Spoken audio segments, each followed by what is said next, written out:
Welcome, and thank you all for standing by. I would like to inform parties this call is being recorded. If you have any objections, you may disconnect. All lines have been placed on a listen-only mode until the question and answer portion. At that time, you may press *1 on your touch-tone phone to ask a question. And now I'd like to turn conference over to Linda Ebrazizi. Thank you. You may begin. Yes, good afternoon for those of you joining on the East Coast, and good morning and good evening for those of you in the West Coast and Thailand. Thank you for joining us for our webinar on U.S. Department of Commerce and eBay Incorporated Tools to Help You Take Your Business Online and Go Global webinar. I am pleased to note that we have more than 600 people who registered for this webinar today. My name is Linda Ebrazizi, and I'm a Senior International Trade Specialist for the Global Knowledge Center for Global Markets at the Department of Commerce, and I will be today's moderator. This webinar is being brought to you in cooperation by the Global Knowledge Center and the Office of Strategic Partnerships with the Department of Commerce and eBay Incorporated. And I would like to welcome all participants in the export community who are joining us from all across the United States to learn about the technical tools and solutions to make online exporting easier. This webinar will cover new trade corridors to focus on how to easily estimate duties and taxes for your buyers, seasonal sales peaks around the world, how to classify products for export, shipping and distribution, logistics, key export documents, currency exchange fees, and free trade agreements. A question and answer session will follow after this presentation. Now, for those of you who just joined, you can still log on to the webinar by entering the URL that was provided you, as well as the passcode for instructions that were sent to you by email. We do have a few housekeeping details to make sure everyone gets the most benefit from today's webinar. You'll be able to hear this presentation via your telephone and view it simultaneously via your computer. So if you're not hooked up through both, please take a moment to do this. And if you're experiencing any technical difficulties, please press *0 anytime during this presentation. During this webinar, we will be taking voice and written questions, so to ask a voice question, please press *1. To write or ask a written question, we invite you to type in your questions on your screen as they occur to you during this presentation. There's a box at the upper left-hand side of your screen with the icon Q&A on it. You can write in your questions anytime during this presentation, and we will compile these questions and present them as many as time allows during this presentation. And any type of questions which are not answered during this webinar due to time constraints, we will get back to you via a personal email. And just as a reminder, for those of you who just joined us, you can still log into our Internet conference. And with that, now I'd like to introduce live online Mr. Ted Dean, who's the Deputy Assistant Secretary for Service Industries in Washington, D.C. Ted, thank you for joining us.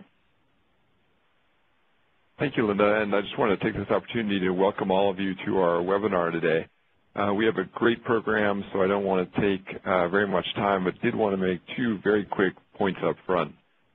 First, just our great thanks to eBay for our work together on this.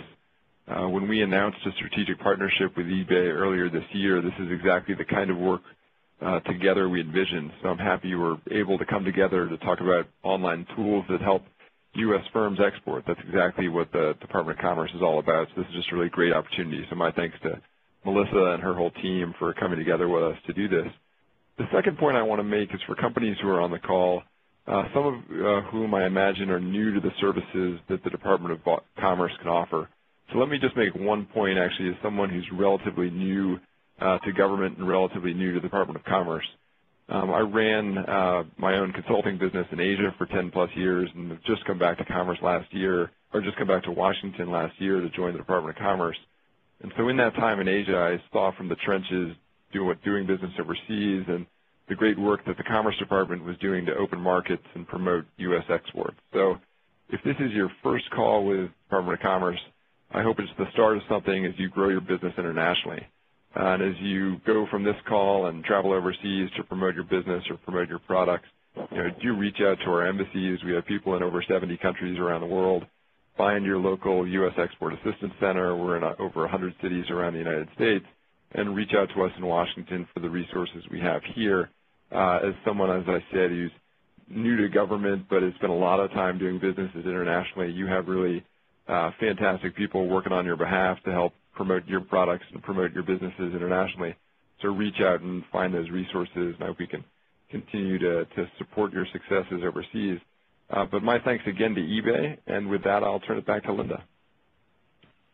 Thank you very much, Ted. And now I'll introduce our main speakers for today's webinar. From the private sector, we have Melissa O'Malley, who is the director at the PayPal division of eBay Incorporated.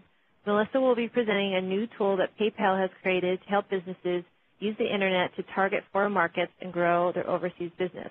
From the public sector, we have Mr. Doug Berry, who is an expert in the U.S. commercial service now global markets. Doug will speak to some of the exciting online tools that the Department of Commerce has developed over the past few years.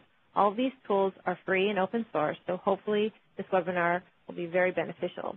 We will also have plenty of time for a question and answer session so that you can all ask specific questions to Melissa and Doug. And with that, now I'd like to introduce to you Melissa. Thank you, Melissa, for joining us. Thank you very much. Hi, everyone. My name is Melissa O'Malley, and I'm the Director of Global Merchant and Cross-Border Trade and Initiatives at PayPal. We're a division of eBay, and I'm delighted to have the chance to speak to you about global trade today. We could move to the next slide. So first off, I have a couple questions. I think most of you have heard that there's a huge opportunity in cross-border trade. You should really look at overseas. But I think one of the biggest issues is that while you might know that those opportunities exist, taking advantage of those opportunities tends to be one of the biggest barriers that we find a lot of small and medium businesses have. So a couple of questions. Just think to yourself, have you ever heard of something called Singles Day? Have you ever heard of something called Click Frenzy? So what if I told you that the combined sales projections for these 2 days is over $10 billion U.S.? That's the projection for 2014.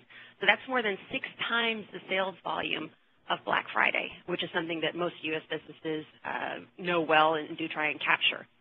So when you look at the sales opportunities that these 2 days alone offer businesses, that's a pretty compelling argument to look at selling overseas as a way to grow your business. Next slide. So here's a little bit of numbers. You can take a look on this slide just in terms of where we see global trade growing. And this is according to a recent study by McKinsey. And it shows that global trade is increasing at really an unprecedented rate when you look at the global prosperity and the pervasive that the Internet is creating just a ton of demand. You know, $1.8 billion will enter the consuming class by 2025. That's a ton of new shoppers. That's a ton of new potential customers for your businesses. You know, emerging markets consumers will spend $30 trillion annually, up from $12 trillion in 2010. You know, and the interesting thing is that, you know, this is 50% of the world's total consumption, and these people aren't even shopping yet today. So with the rise of all these internet-connected devices, we're going to have more than 2/3 of the world with a mobile phone, and people have more ways to shop, you know, more than ever. We can look at the next slide and talk specifically about cross-border trade. You know, so if you look at this slide, it's pretty clear that the big opportunity is outside the U.S. borders.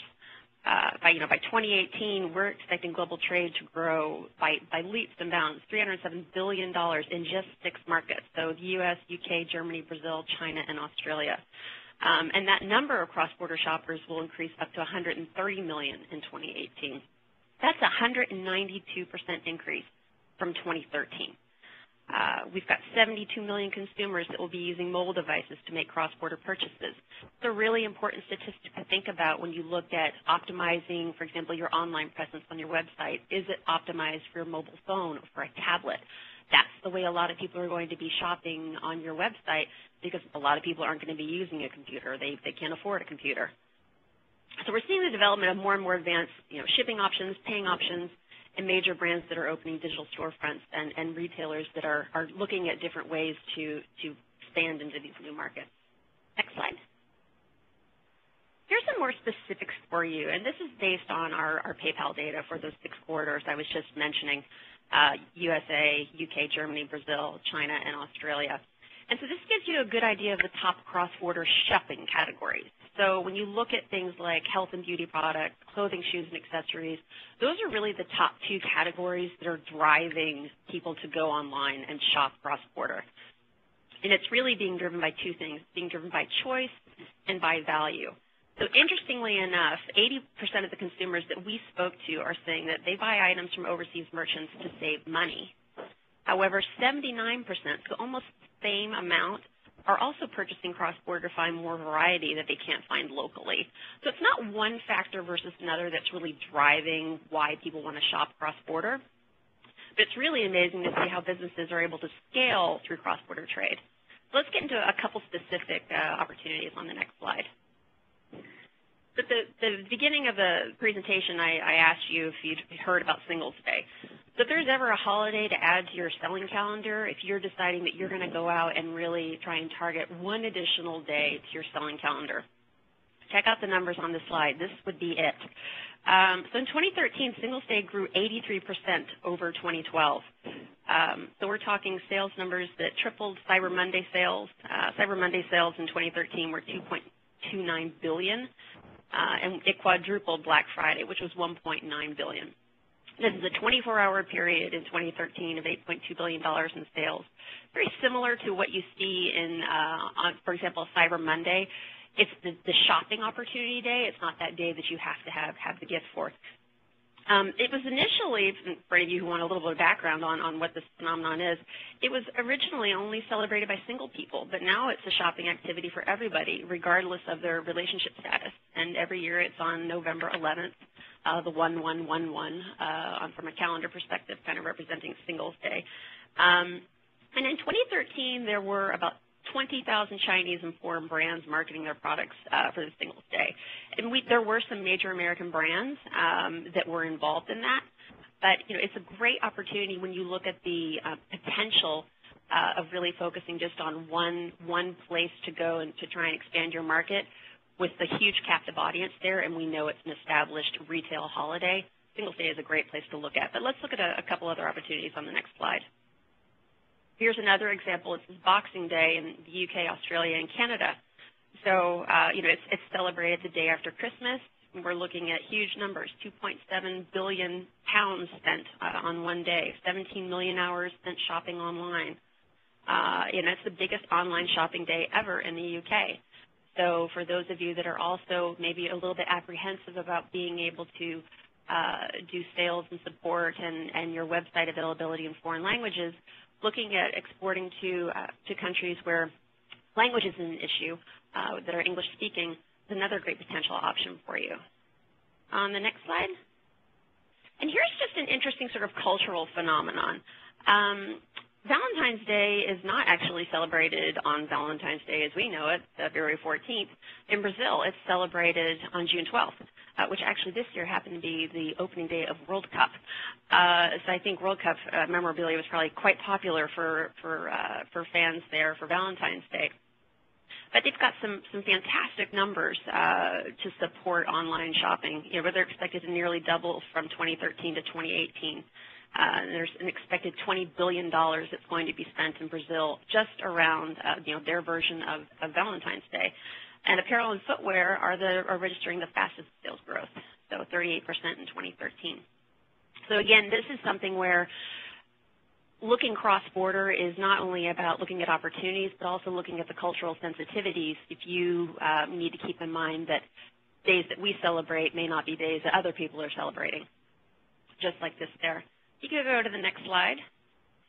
So those are just a couple examples just in terms of the huge opportunity that cross-border selling is offering. But we know it can be intimidating, especially when your focus has long been on local sales. International sales can be quite daunting. So let's talk a little bit about how you get started on the next slide. So we asked our customers on what they wanted when they looked at moving their businesses cross-border. We know a little bit about international trade. We have 152 million global active PayPal accounts. We're in 23 markets and in 26 currencies. So when we decided to create a tool to make global selling easier for our customers, we actually asked them. We asked them what they wanted, what were the biggest barriers they're facing in selling internationally, and how could we help them grow. So on the next slide, you'll see some of the feedback that we got. Customs is a huge issue, and some of these quotes I found were just so funny. I can drive to Canada faster than I can ship to Canada. Many of the merchants that we spoke to were unaware of the customs processes for different countries. And when their packages fail to deliver, they aren't told why. They just get the item sent back, which of course is incredibly frustrating for both the buyer and the seller. And the tracking of postal services to different countries is really been cited as completely unpredictable. The range of shipping times is too large. The ability to track the package once it's left you is almost non-existent in some countries. And essentially, people really wanted a clear system for the entire shipping, customs, and duties process. And people want to be able to spend their money internationally knowing that their item is actually going to arrive. You go to the next slide, please. And here's some additional feedback. Many of the companies who sell internationally were actually unaware of the events and holidays in countries outside of their own. So similar to some of the examples that I was just speaking about, if they knew more about these types of opportunities, they think they could help them sell and explain patterns in their sales as well. And traditions and cultural taboos are also important, and they're quite relevant as you're looking at expanding your market. We've heard that being able to connect with the consumer on a more cultural level will also help the merchant, and it helps you, more personalize the sale. So knowing what's trending in the areas around the world opens up kind of market and merchant opportunities, and it allows you to be able to tailor your customer offering, your product offering for your customers to help you target new customers in other markets. You can go to the next slide. So luckily, we're already solving some of these big issues today, because one of the easiest ways for U.S. merchants to start selling cross-border is on eBay. We have something that's called a global shipping program. So what that does is your eligible listings are automatically made available literally to millions of buyers in 54 countries. So when your item sells, you simply ship it to a U.S. shipping center in Kentucky, and the ship-to address is provided automatically. And once it arrives at the center, the global shipping program literally takes it from there. So we'll complete the customs forms, we'll remit import charges prepaid by your buyer, and then we'll ship the item to your buyer, complete with international tracking. So that's one simple way to go ahead and take advantage of the ease in going cross-border. If we can go to the next slide. But part of the problem is, what if you're still trying to find out if selling cross-border even makes sense for your business? Next slide. So what if you could discover a whole new customer base? Next slide. And what if you get a tool that helps explain global commerce barriers like currency, shipping, customs, to help make that clear? The next slide talks a little bit about this new tool that we've developed to help you find those answers, because finding the answer shouldn't be hard, but it is, and it's daunting. So we've kind of pulled all these things together for you in a free tool, and it's called PayPal Passport. You can find it at paypal.com/passport. You don't have to be a PayPal customer to use this platform. There is no login required for the platform. But what we've done is we've gone and looked at the research that we did with our merchants, and we really decided that in order to help people sell more cross-border, they needed some education on how to go about it and what to do. So the website is really focused on designing and empowering small businesses with tools to help expand their global sales. So you'll see a lot of country-specific guidance. So we cover things like seasonal sales peaks, such as holidays and events. We have information. We have a persistent footer on the site that takes you directly to shipping and distribution logistics tools. We talk about currency exchange and fees. We have calculators for those. So really it's a way for you to sort of look at different countries. And we've got about, I think, 11 on there right now. We're going to be expanding the country data information as the year goes on, so we'll have a total of 30 countries available for data and information for you on there. You could go to the next slide. Here's just a screenshot of we call this a heat map, and it gives you a good opportunity on what the global opportunity is, because it's pretty massive. So this is the top of the website, and it'll show you the major corridors of trade. You can look at it by transactions or by trade corridors. And this highlights the key selling holidays and the transaction volumes across major sales corridors. But also, when you have things such as holidays, it'll tell you where those things are celebrated, what are the recommended gifts. So when you're looking at targeting additional international sales dates, what are the types of products that you should be promoting for those markets? Next page. We also have a fair amount of downloadable content, so things such as gift guides and tip sheets covering the 7 steps you need to consider when you're selling overseas. There's links to get started just selling immediately cross-borders, as I mentioned, links to get you started on eBay. What we've tried to do is make sure that any type of content that would be useful and relevant, you can easily download, print it out, share it. You don't have to cut and paste off the website as well.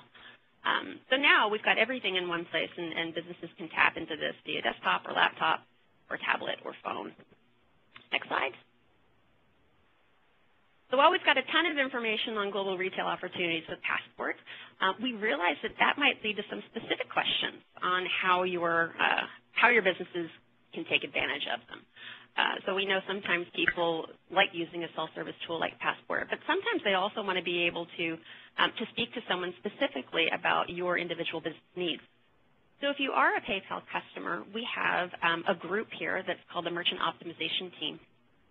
And they've traditionally provided domestic selling recommendations, but they're expanding this free service to include cross-border transaction information and assistance for small and medium businesses. So what happens is our team conducts sort of a detailed analysis of your business, and they'll develop data-driven recommendations. So, for example, they will look at the best-selling corridors for your vertical, for example, the U.S. to U.K. or the U.S. to Canada. They'll also be able to look at your business vertical and provide you information on how you are performing against your peers. So similar businesses, if you're in the clothing, shoes, and accessories business, they can take a look and say, there's a lot of opportunity, you have a lot of competitors that are selling to these markets, for example. And the recommendations are provided through a one-on-one consultation. So it also covers areas such as optimizing your admin settings to drive business growth, optimizing settings on your online website. So, and it's a great way to have a dialogue and sort of a little bit more reassurance in terms of where you want to go and take your business internationally. So I'm happy to answer any questions you might have about Passport in our Q&A session, but first I'd like to hand it over to Doug Berry with the Department of Commerce. Well, thank you very much, Melissa. That was a very intriguing and interesting presentation.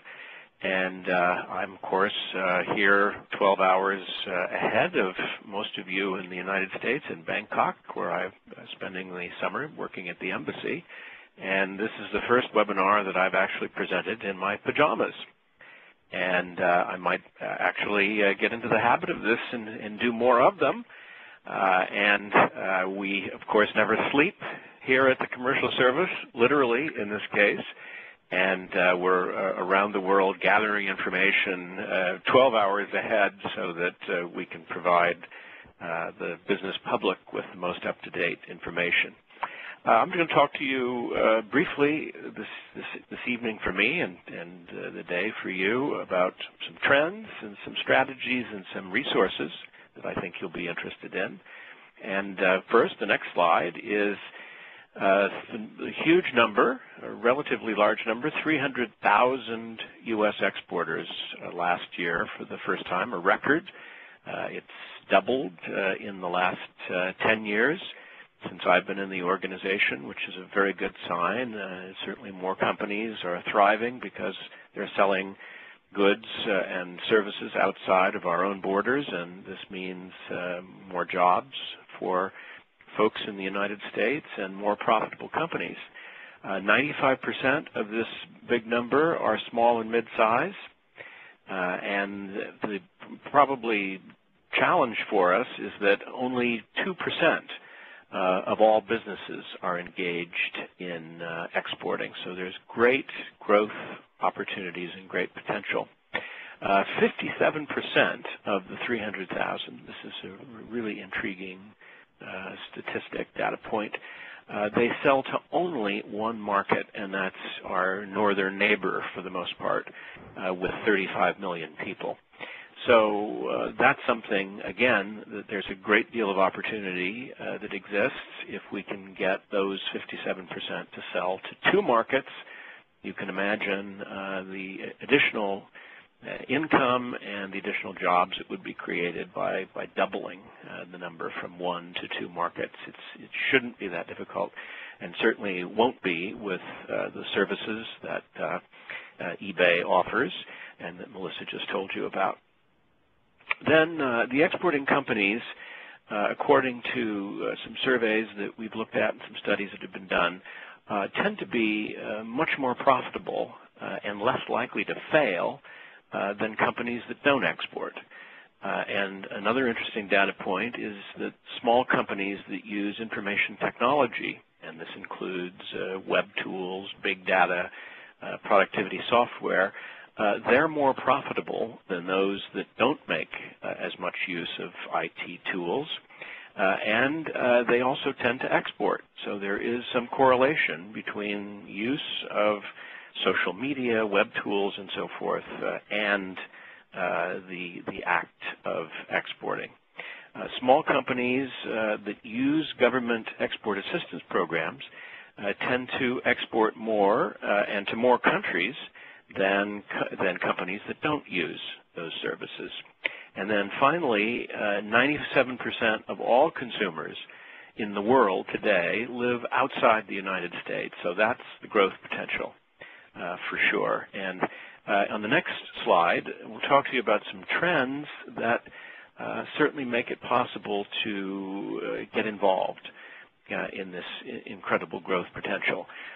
One of them, and this is something that we've certainly noticed in our work, and many of our clients can be counted among this category of small companies, and I call them micro multinationals. And these are fairly small companies with fewer than 10 employees, but they are in many, many countries. We have clients that are in 40, 50, 60, 70 different national markets, and even though they're relatively small, very small in some cases, and these are outliers because I just mentioned that the majority of companies out of the 300,000 exporters in the United States last year are selling into only one market, but ones that we know of and that we deal with regularly, and I think this is increasing all the time, are these micro multinationals. And the other trend is that the strategies are involving multiple channels for these smaller companies, and one of the reasons that they can reach this large number of markets that they're in is because they are using these multiple channels. And what do I mean by that? I mean it's certainly online commerce, their own websites, they're using social media, they go to trade shows in the United States and abroad to meet buyers. They set up distribution networks in countries that they specifically identify using some of the data that Melissa mentioned, and some of the data that we have available and that I'll tell you in a moment. And these distribution networks allow them to grow their exports very rapidly and then grow themselves, because many of these micro multinationals also say that they are adding staff to deal with the increased business that's coming from their exports. Then, and this was mentioned just a few minutes ago, the supply chains are getting much more efficient. Transportation costs are actually decreasing. The speed to market is accelerating, and the small business can not worry so much about the packaging of things and the shipping of things and the filling out of forms. These can be outsourced to a variety of players in the marketplace now, including eBay. The other trend is towards the signing of more free trade agreements. The United States now has agreements with 20 different countries around the world, and you've probably read about some mega trade agreements that are now in the negotiation process involving the European Union with its 27 countries and many countries in Asia as well. Both of them are somewhat contentious in their domestic audiences, but also the politics, and they're taking a long time to thrash out, but many people feel that within the next year or two we might see at least one of these agreements come to pass, and if that happens, it will reduce the duties on goods traveling back and forth to zero over a period of time, and other barriers will also fall, allowing U.S. companies more access to these markets and treatment on a par with domestic companies. And no longer will we see some of the discrimination that takes place in some of these markets against foreign-made goods, including those of the United States. So free trade agreements are on the march, and they're certainly opening up new markets and providing more opportunities for more U.S. companies. And there are more trade finance options.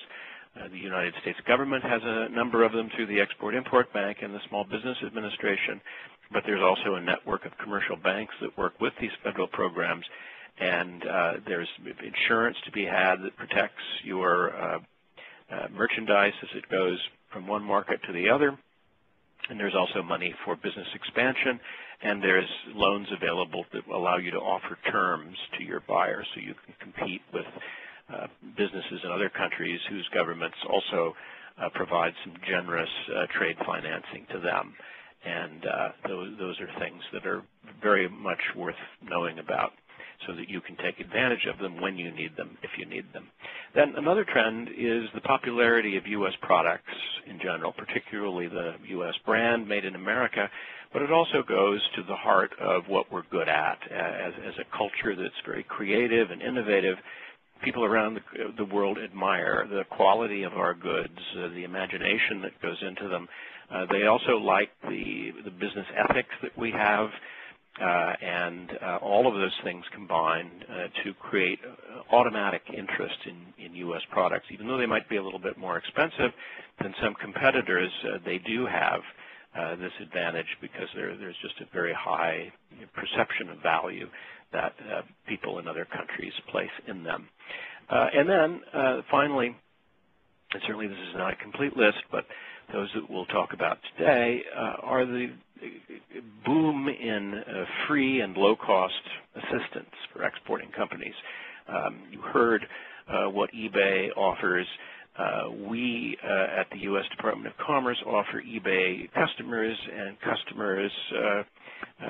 clients from around the United States a variety of services that will help them overcome the fear that many U.S. companies have that exporting is too risky, it's too complicated, and therefore, why bother? Let's stick with Canada.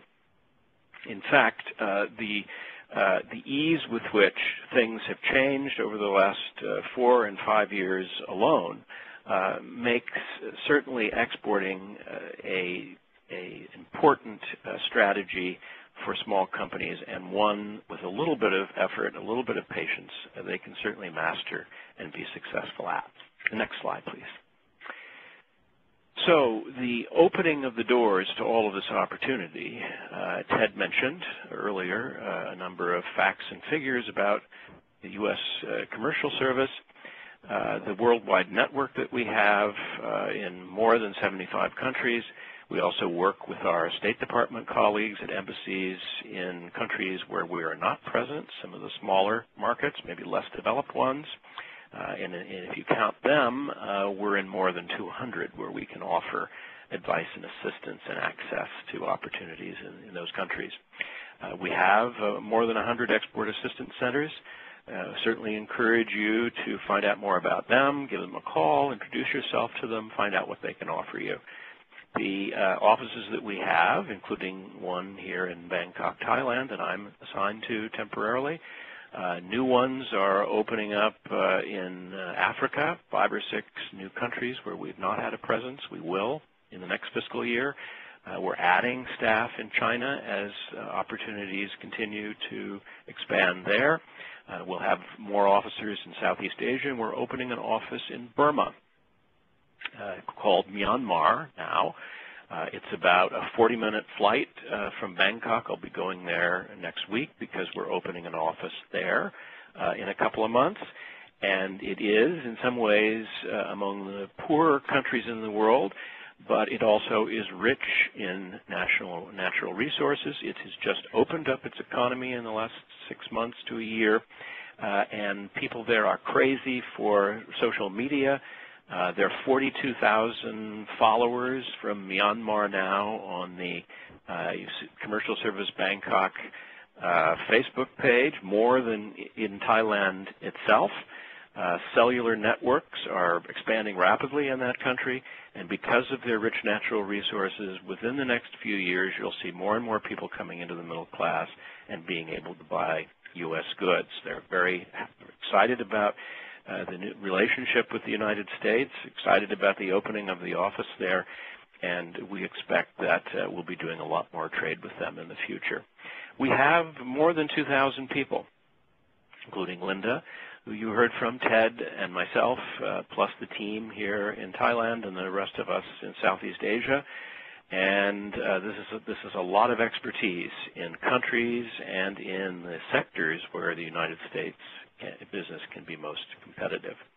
So we'll also help with the pain points, and these are in studies that we have done in talking to our clients, not so different than what we've just heard about eBay's pain points. Our clients are worried and concerned about the best ways to select markets, the best markets for them. They're very interested in finding new customers, of course.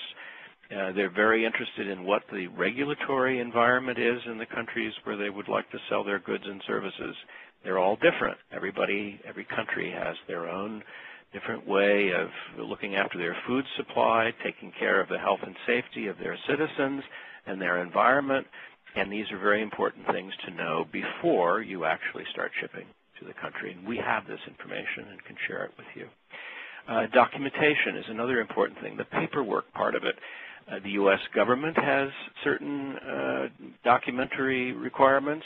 The free trade agreements, for example, and a number of them, you have to have certificates of origin in order to give the customer that you have the duty-free benefit that goes with those agreements, and a special piece of paper needs to be filed. Similarly, certain products like beauty aids, cosmetics, nutritional supplements, these things too require some certificates that are issued by the U.S. government. We know what they are. It's relatively easy to find out in a conversation with you, and happy to help you in that as well. And then there's the government-to-government advocacy. Yes, they're creeping protectionism. As certain countries around the world try to protect their own homegrown industries, they will sometimes throw up some very subtle barriers that you may not even be aware of, and may, as Melissa mentioned, be the exact things that result in your product not getting through customs. We at the U.S. Commercial Service and the State Department and some other government agencies can work with the local governments to remind them of the obligations that they have under the agreements that we've signed with them, and make sure that the U.S.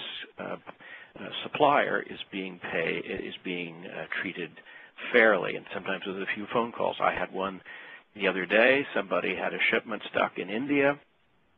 It was diamonds, so it was a very valuable item, and they were freaking out. What's happening to it? It's there in some little safe somewhere in Calcutta, and they can't get it out in order to go to their customer. So I phoned my colleague in India. They phoned the Indian Customs, went out and met with them, figured out what the problem was, and the goods were released within 24 hours and on an airplane back to the United States and to the customer of the U.S. business. So it really does work, and we're in a position where, in this case, the government can step in, even for very small transactions, and sort out a problem that may be keeping it from getting to where it needs to go. Most of the services that I mentioned are free or very low cost, and you can find out about all of them by going to export.gov, which is our website. There's a treasure trove of information there, videos, webinars, publications, up-to-the-minute information that I'm putting in as I'm out here on this part of the world, and it's something to bookmark and return to frequently. It will give you the background that you need to give yourself the confidence to do this exporting successfully and strategically. And then you can talk to us, of course, if you need a real live person, and sometimes you will and do. We get lots of calls every day from all over the country, every sectors and companies of all sizes, and that's the toll-free number, 1-800-USA-TRADE. You can call that number tomorrow if you have a question, or even this afternoon. One of my colleagues, including Linda, will be happy to help you. Next slide. Almost done. And that is the services specifically for online commerce. One of them is a duty and tax calculator. It's a very good one for more than 125 countries. It's free. You can access it through export.gov, and it will tell you what the duty and the tax rate is for your specific item. And you can also rely on us to give you the harmonized code number and the Schedule B number, which goes on your commercial invoice and some of the other documents I spoke about. You absolutely have to have that. If you don't, then it shouldn't be a surprise when your goods are stopped at the border. Even in Canada, they say, where is this number? We've got to have it. It's required. The U.S. government is the same way. If your shipment is over $2,500, you've got to file something called the Shipper's Export Declaration, and it can be done for you by the shipper of your choice, including eBay, or you can learn to do it yourself, but it has to be done if the value is over $2,500 for every country in the world except for Canada, which doesn't require one. Do you need an export license? This question is asked over and over and over again. And the fact is that 95% of all the goods that are shipped outside of the United States do not require one. Only in 5% of the cases do they. And if you have concern about whether your product is licensable or not, give us a call and we will think this through for you and get some colleagues at some of the other government agencies that manage these programs and make sure that you're doing the right thing the right way. The AES filing is the Shipper's Export Declaration that I just mentioned to you, the when and how it's required. Certificates of origin and other documents, business culture and communication issues. If this is another pain point that I think the research and the interviews has pointed out. We have people who speak these languages, live in the culture, have been helping people for years. We can certainly provide that assistance to you on one-on-one counseling on strategy, how to prepare an export plan that is going to be strategic and will use a variety of these channels, sales channels that I mentioned to grow your business rapidly. And the market research. We have tons of it in various formats. Most of it is free. Most of it's online. And then the free tutorials and reports, webinar series that we run every year that will prepare you and provide you with the information that you need to be successful. And then the advocacy already referred to. In terms of customs clearance issues in particular, we can help solve and resolve problems and get your goods back. And then finally, tremendous networking opportunities in your communities. I call it the G, which stands for the Global Entrepreneurship Ecosystem, but basically what it is networking at the local level. We know people in your community who can assist you, whether they be bankers, entrepreneurs, venture capitalists, people who can team up with you to introduce you to a new market as maybe a subcontractor of theirs or a partner of theirs. Oftentimes they will know about business opportunities in other markets, and they will give you a tremendous education, very generous group of people they are as I've traveled around the country, and you can be part of that network as you go forward.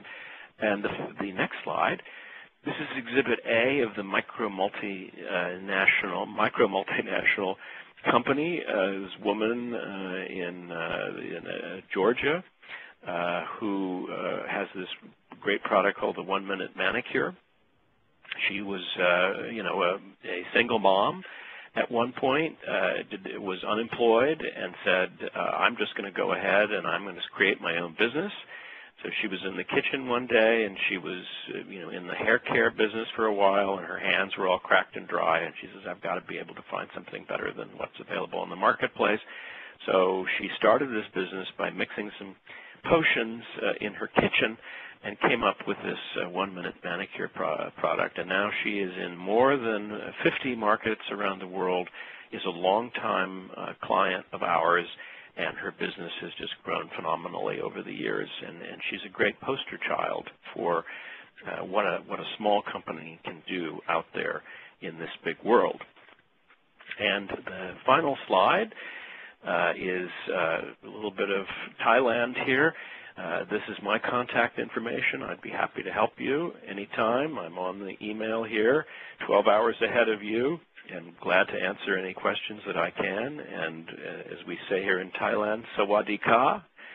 It's a wonderful greeting of coming and going, and it's often accompanied with the hands folded in front of the heart, as this woman has done here, a symbol of friendship and peace and good feelings from her heart to others. And this is a Buddhist tradition that goes back to the 6th century in this part of the world, and it's just a wonderful thing that you learn to appreciate when you get out in the world, as you are doing, and hopefully will do more, and meet these wonderful people who you'll be doing business with. So thanks a lot, and I'll turn it back to Linda. Thank you very much, Doug. And now we'll start our question and answer session. For those of you who have a voice question, please press *1 on your telephone. And for those of you who would like to write your question, please note the Q&A letters on top of your screen on the very left-hand side, and you can type in your questions. But we will first be answering the voice questions. Thank you. Our first question comes from Rebecca. Your line is open. Please state your company name. Yes, my company is Billcore, and we deal in kosher and halal foods, and are looking to expand into other commodities to export as well. I have to tell you that I had a little difficulty getting into the meeting, both on the phone and in the computer, so I missed the first almost 18, 19 minutes. Is this going to be cached so that I can go back in and hear it again? The part that I was party to was excellent, and I really want to congratulate you. Yes, we will. Yeah, thank you. We will have this recorded, and you can get a copy of the recording as well as PowerPoint presentation slides. PowerPoint presentation slides were given to everyone prior to the presentation. So. Right, I did finally get those.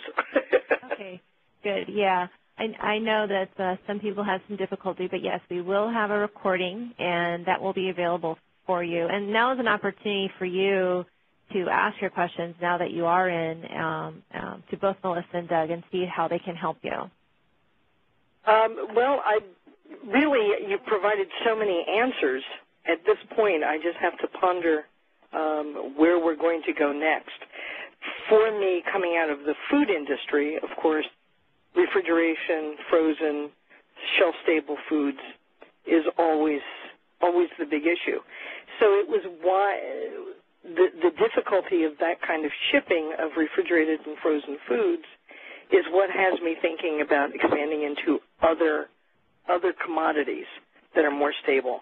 Can you give me some feedback about food export businesses?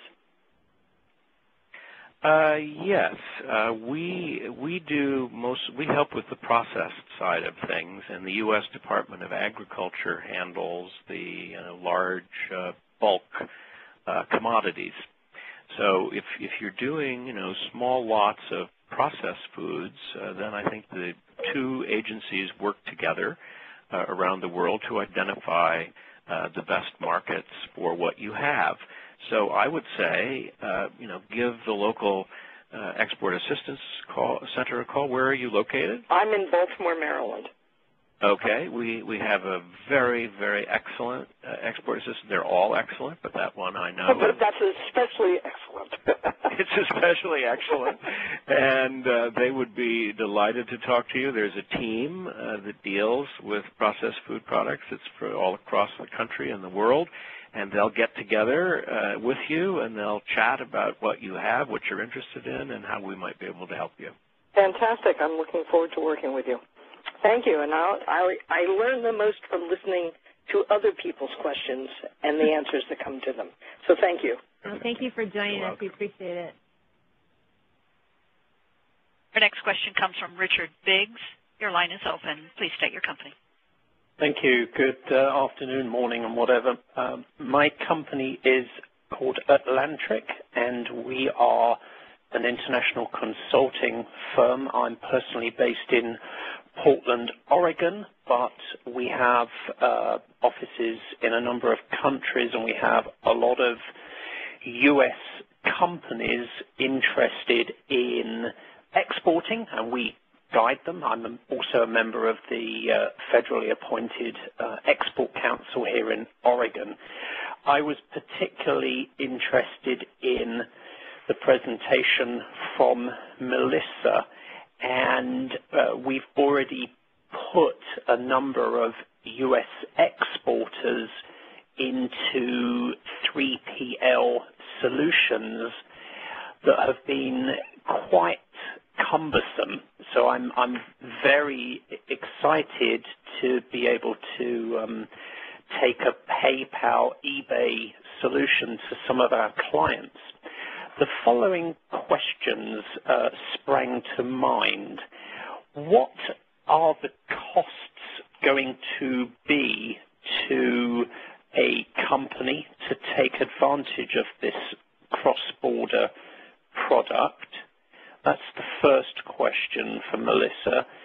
The second question is, how do the freight charges compare to the standard charges that maybe UPS or DHL or FedEx may charge? And also, which freight carriers are going to be part of this program? So those are my three questions. Great. So in terms of the cost to take advantage of selling cross-border with eBay, there's a couple different things that you can do.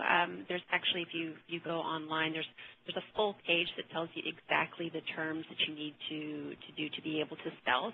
And there are things such as currency converters and things like that, and custom and documentations and use of the global shipping programs. It's pretty well spelled out on there. There are a bunch of options that we have if you want to get started, including things like machine translation for some of your items, and other ways that, depending upon if you're using digital goods or if you're using physical goods. A little bit depends upon the types of goods and services that you're selling, and there are some requirements that are dependent upon, are you selling oversized goods, for example? There are some limitations on the shipping program for oversized goods, such as skis. That's not something that we are able to do. However, if you look on the passport site down in the shipping section, you'll see that's also why we have a number of different vendors.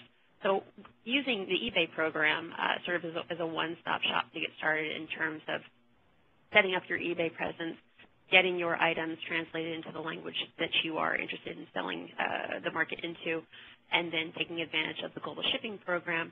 However, if you are, for example, selling skis, that is a product that we would not be able to sell. So if you look at something like the passport program, we have other options there, such as companies, freight forwarding companies, such as MyUS. There's other companies called Border Free.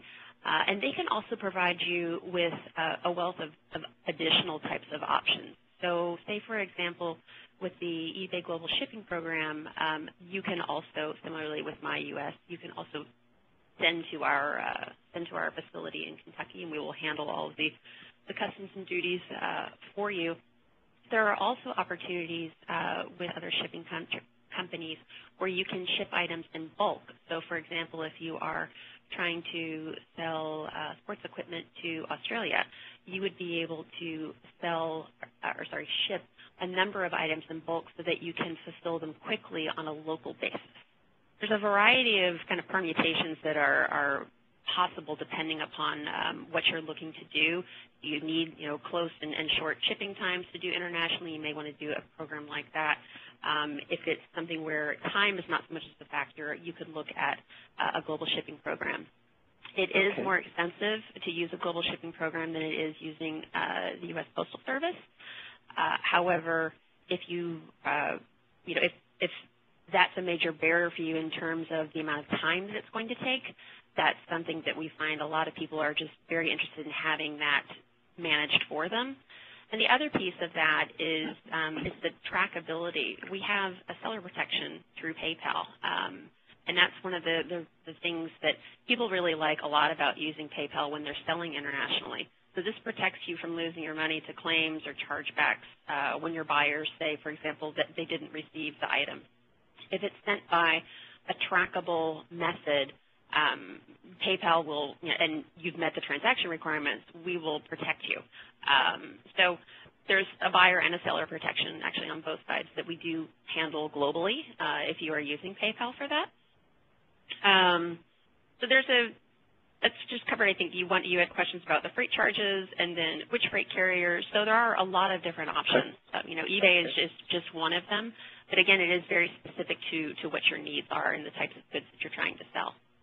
Perfect. We advise a lot of companies, and we have just found that so many companies now are competing globally through a direct channel. There just isn't the margin available to set up local distribution in a number of countries. So we're actually giving them this direct ship option. And regrettably, using the U.S. Postal Service is not a good option because of size restrictions, the relatively slow service times, and exactly what you've said, the tracking. One other question that springs to mind, and I'll make it very brief. When a customer, let's say in Thailand, wants to order a widget from a U.S. company, they will be charged and pay in their local currency? They can do that with PayPal, yes. Okay. And is there a premium charged on the exchange rate compared to what's commercially available?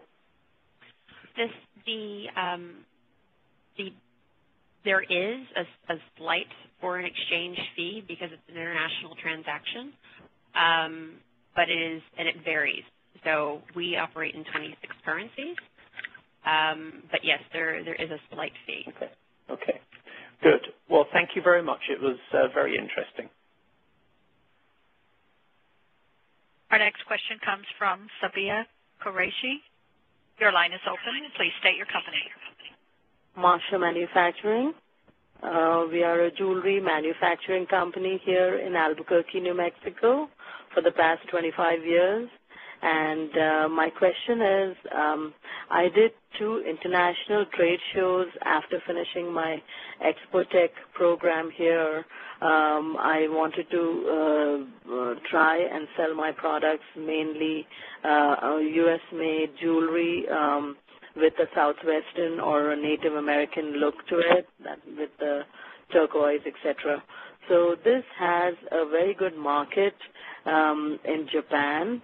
So I did 2 trade shows. I did one in Dubai, the United Arab Emirates, and that show wasn't as successful as I had planned to or expected to get, but Japan seemed to get a better feedback, and there was no educating the people about our kind of jewelry because ours is very specific, especially with the Southwestern look.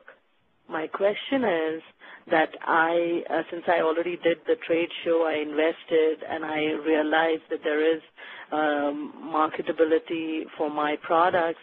How can I continue and sell to Japan all year round on eBay, and what are the sources? Because I do know they have a very big eBay market, or it could be eBay, or it could be any other internet marketing, which I have not really gotten more information about, but I would like to know how I could sell through this program that you have, and who do I approach, and any details that you can offer. Thank you. Sure. So the easiest way to do is just if you go online to your browser and type in selling internationally on eBay. There's a very easy-to-use website that covers everything from what are the requirements for selling internationally, what are the rules and policies, what do I need to know about shipping internationally, and how do I receive international payments.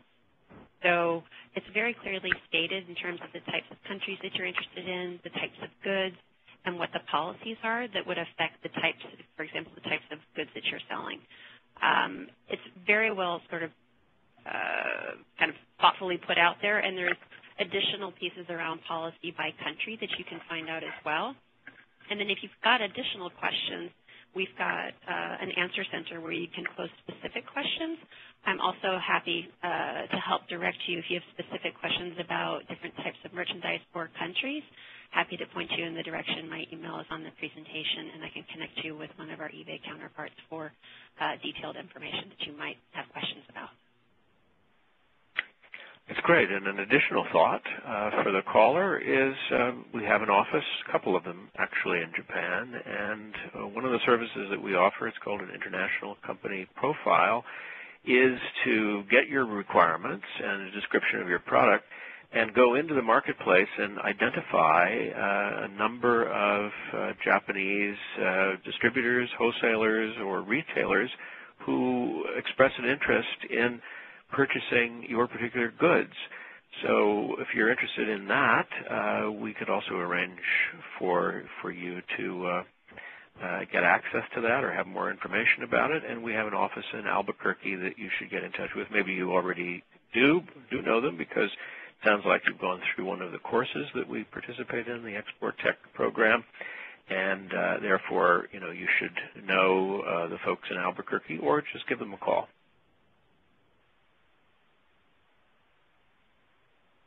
Our next question comes from Waleed Abdelwahed. Your line is open. Please state your company. Okay. Well, I guess good afternoon here in New Jersey. And good night, Doug, I believe so. My company is the Research Doctor Service Group. I'm just starting my own business. I've been looking into exporting services for the past couple of years. I'm specializing in the clinical research market, and I'm thinking also about clinical labs. And I think this presentation came in the right time because I just got a notification for the mission to Japan and South Korea, I think it's in October. And my question is, how big is the market for such services in this area? And I guess on the eBay side also, I mean, do you offer any services for services, not just goods and commodities? Melissa, do you want to handle that? First one, second one?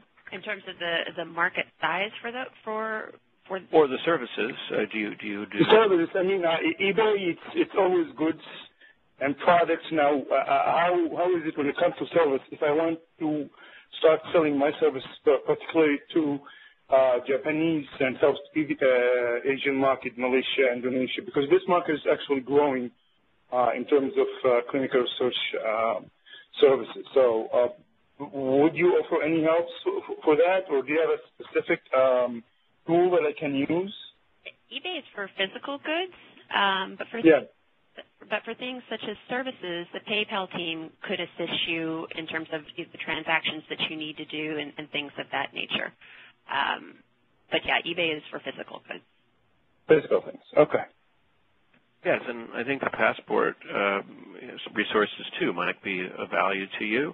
And in addition to that, I think that there probably are markets for your services, though you can't speculate exactly what they would be, and no time to go into any detail now. But I think that going on one of those trade missions, and we have them frequently, that's one thing I didn't mention earlier in the mix of services or the mix of market entry strategies that a small company might consider. A trade mission certainly is valuable because you go with a lot of other business people under the guidance of a senior official from the U.S. government. It can open doors that way and certainly introduce you to perfectly matched and targeted individuals who would be interested in your services. And the mission you mentioned is going to be led by the Secretary Pritzker. in the fall, and it would be an excellent one for you to apply for. But in the meantime, I suggest you contact my colleague. We have 2 offices in New Jersey, and give them a call and start the conversation. The Office of Commerce? Yes, the Export Assistance Center. There's one in Newark, and there's one near Princeton. Oh, I'm in Newark, so that will be close to me. Where would I find the physical or contact information for these offices, Doug? Export.gov, homepage. Okay. Look in the bottom right-hand corner, and there is a hot link to international offices and a hot link to domestic offices. Click on the domestic one, and you'll get the entire roster of offices and houses ordered by city. And is there any tools on the export to market research on these particular, or at least the healthcare field when it comes to going global? Yes, we have a healthcare team whose expertise you can access, and there are market research reports in the market research library on export.gov. You have to register, but the access is free and the reports are free. Okay, and finally, Linda, would you be sending an email to the link of the recording of this conversation? Because I also joined late because of some technical issues, and maybe this is something you need to consider now. The newer computer, the Windows 8 and 8.1, they're not as friendly as they used to be when coming to installing Java and allowing Java to access the computer and going online. Right, yes, I brought that up to attention to our IT team, and yes, everyone will get an FTP net replay of today's webinar, so a recording will be sent out in the next couple of days. Okay, and I really finally want to thank you for organizing this. I only listened to Doug's part, even not all of it, and it was very helpful. I do appreciate that. Thank you. Thank you. We have a question from Lynn Wayne.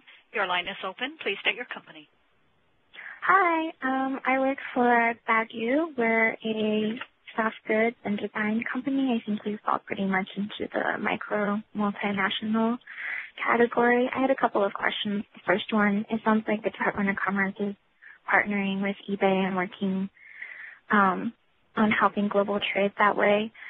Will this be mainly for stores and brands that are established on the U.S. eBay site and sending products overseas, or will it also work if we wanted to establish stores on the international eBay site as well?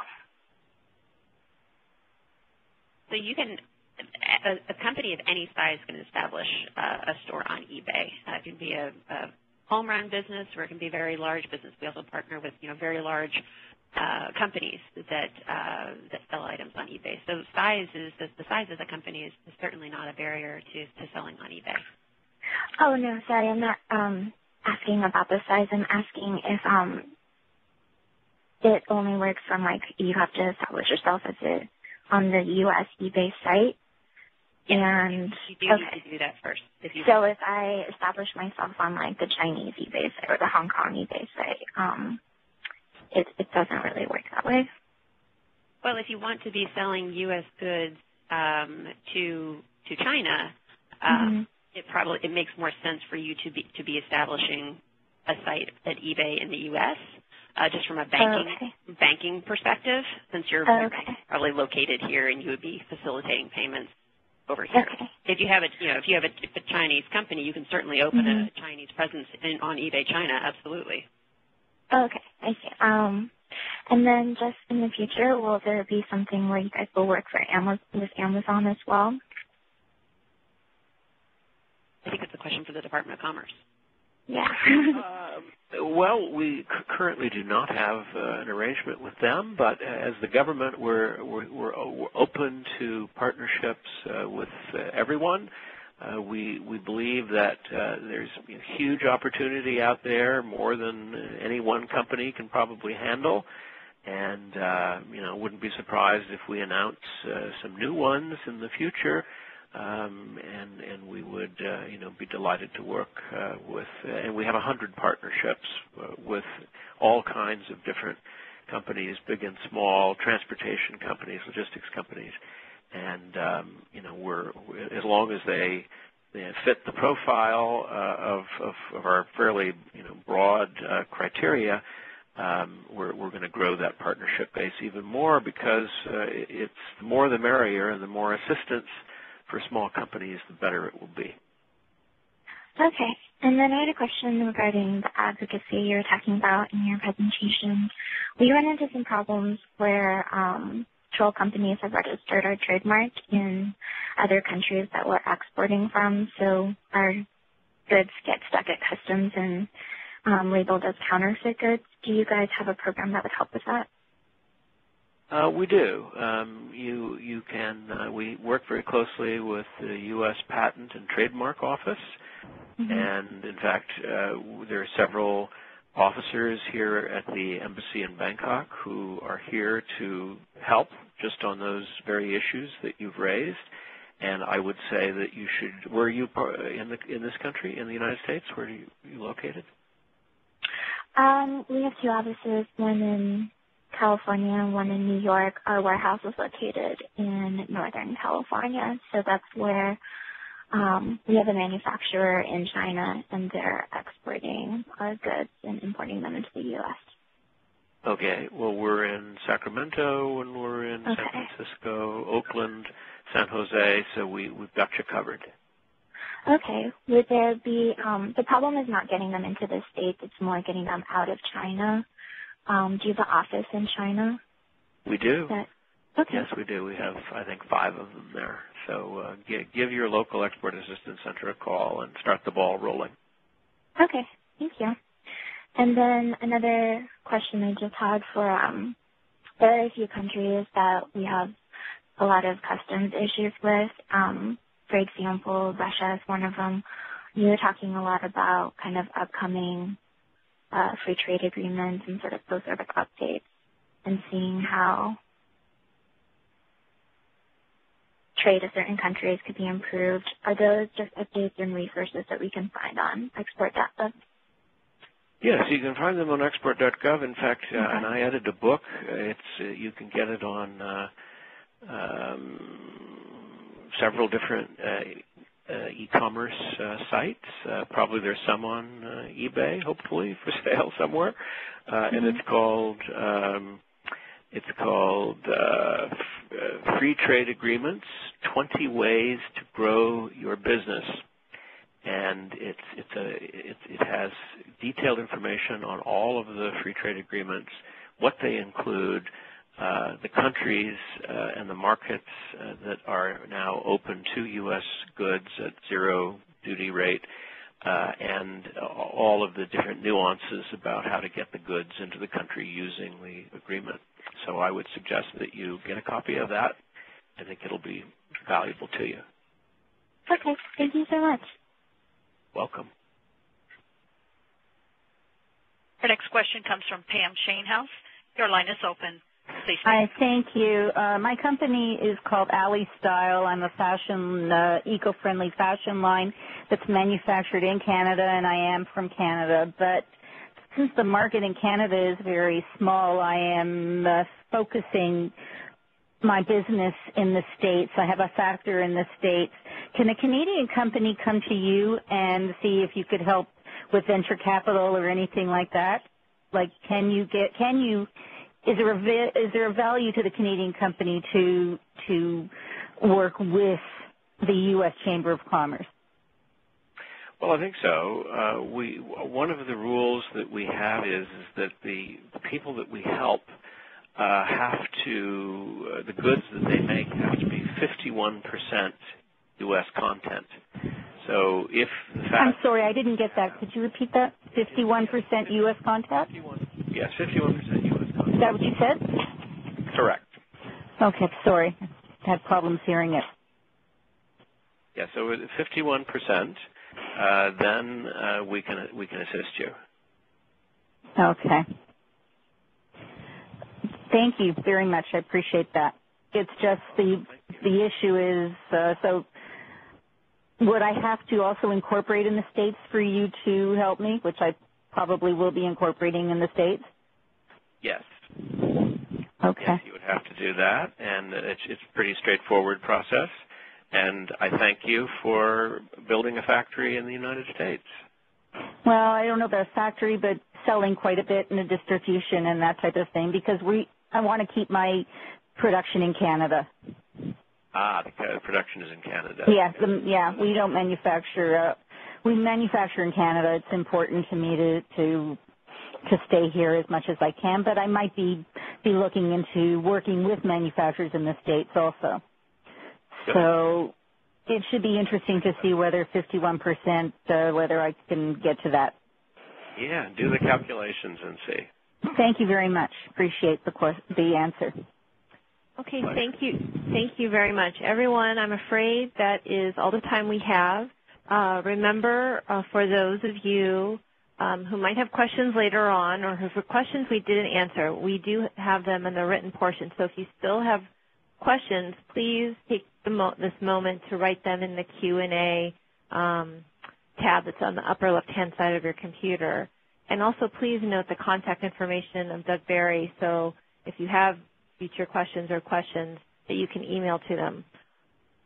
Email them to him. Also, please check out our website at www.export.gov for more information and upcoming webinars. I'd like to thank everybody for joining us. Thank you to Mr. Ted Dean and our main speakers, Melissa O'Malley and Doug Barry, for their time and expertise. Also, a very special thank you to Barbara Bannis and Bob McIntyre of the Office of Strategic Partnership for the development marketing support of this webinar between eBay and the Global Knowledge Center for the Department of Commerce. And also, thank you very much to all of our participants in this webinar. We definitely appreciate your support. So with that, thank you, everybody. This concludes our webinar, and goodbye. That does conclude today's conference. Thank you for participating. You may disconnect at this time.